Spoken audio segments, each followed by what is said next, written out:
Assalamualaikum warahmatullahi wabarakatuh. Perkenalkan, nama saya Dewi Gasyautari dengan NIM 1058411112524. Pada kesempatan kali ini saya akan menjelaskan rangkuman mengenai beberapa materi yang telah kita pelajari pada mata kuliah Rekayasa Komputasional. Baik, adapun materi yang pertama adalah pengenalan rekayasa komputasional.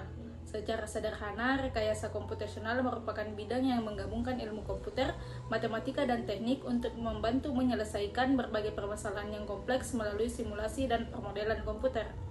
Berbeda dengan pemrograman biasa yang berfokus pada pembuatan aplikasi, rekayasa komputasional lebih menitik beratkan pada bagaimana suatu fenomena di dunia nyata dapat dimodelkan dan dianalisis menggunakan komputer. Dalam rekayasa komputasional terdapat 3 pilar utama, yaitu permodelan matematika, algoritma numerik, dan komputasi berkinerja tinggi.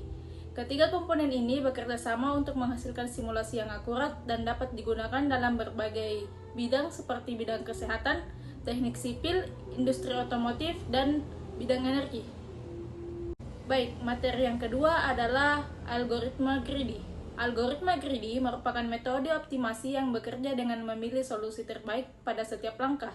Prinsipnya cukup sederhana, yaitu mengambil pilihan yang paling menguntungkan saat itu juga dengan memperoleh hasil terbaik secara keseluruhan. Salah satu contoh penerapannya adalah Knapsack problem, yaitu masalah pemilihan barang ke dalam sebuah kotak dengan kapasitas tertentu.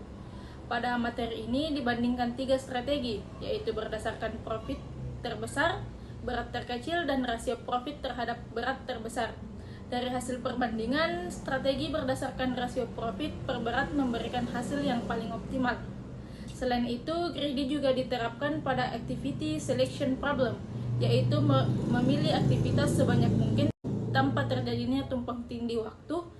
Strategi yang digunakan adalah memilih aktivitas yang selesai paling cepat sehingga memberikan kesempatan lebih besar untuk memilih aktivitas berikutnya. Adapun materi yang ketiga yaitu teori antrian dan simulasi Monte Carlo. Teori antrian digunakan untuk menganalisis sistem pelayanan seperti bank, rumah sakit, ataupun loket pelayanan. Pada materi ini dipelajari model M per M per 1 yang memiliki 1 pelayan dan model M per M per 2 yang memiliki 2 pelayan.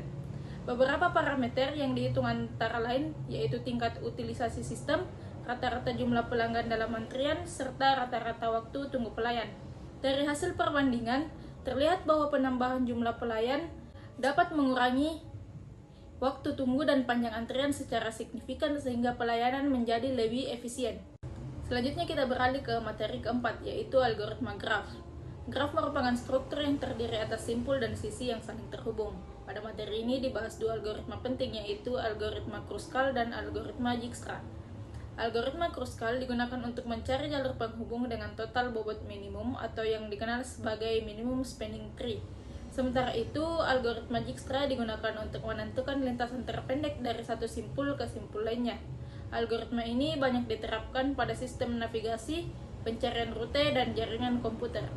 Selanjutnya adalah materi terakhir, yaitu Particle Swarm Optimization atau PSO, atau yang lebih dikenal dengan optimasi kumpulan partikel. PSO merupakan algoritma optimasi yang terinspirasi dari perilaku sosial kawanan burung ataupun kawanan ikan saat mencari makanan.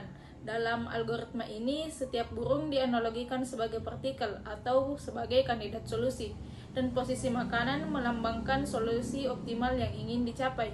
Pergerakan partikel ini dipengaruhi oleh komponen inersia atau kecepatan awal. Yang kedua ada komponen kognitif, yaitu belajar dari pengalaman sendiri. Dan yang ketiga ada komponen sosial, yaitu mengikuti kelompok. Prinsip kerja PSO bertumpu pada pergerakan partikel yang terus diperbaharui di setiap iterasi, berdasarkan 2 faktor. Yang pertama ada personal best atau P-best. Ini merupakan posisi terbaik yang pernah dicapai oleh partikel itu sendiri. Yang kedua ada global best atau G-best. Posisi ini merupakan posisi terbaik yang ditemukan oleh seluruh kelompok. Jadi, kesimpulannya, seluruh materi yang dipelajari dalam mata kuliah Rekayasa Komputasional Informatika ini membuktikan bagaimana pendekatan komputasi dapat menyelesaikan berbagai masalah nyata di dunia kerja. Mulai dari optimasi dasar atau greedy, simulasi antrian, pencarian rute terbaik atau graf, hingga optimasi cerdas berbasis kecerdasan kelompok atau PSO. Sekian dari saya. Wassalamualaikum warahmatullahi wabarakatuh.